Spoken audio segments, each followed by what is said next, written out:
Hey there, Steve Rubis with another installment of Capital Markets Investor Relations in 2 minutes or less. Today we're going to talk about what's the big deal about earnings calls.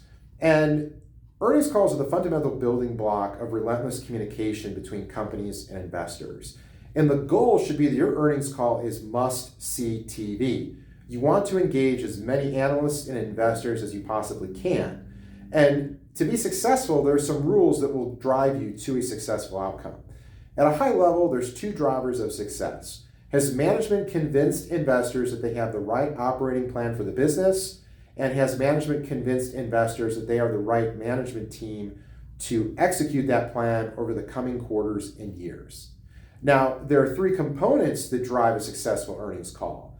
And it starts with a strategic vision in the CEO section. Are you getting investors excited about the future and story and where the company can go? In the CFO section, it's about financial modeling. Are you providing guidance and the components of that guidance? And then third, you need to have a Q&A section where investors can ask clarifying questions about what you said on the call or clarifying questions about issues facing the company or the industry. And in order to have a successful call, there's two rules of how investors can interact with management during an earnings call. And those drivers are time and professionalism. Ideally, an earnings call is an hour. So if you have 50 analysts, you know off the bat everyone's not going to get a question. And then secondly, professionalism.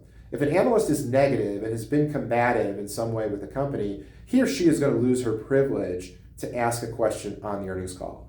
Asking a question is somewhat of a privilege, not a right. And a lot of it is dictated by banking, which I'll get to in some future videos.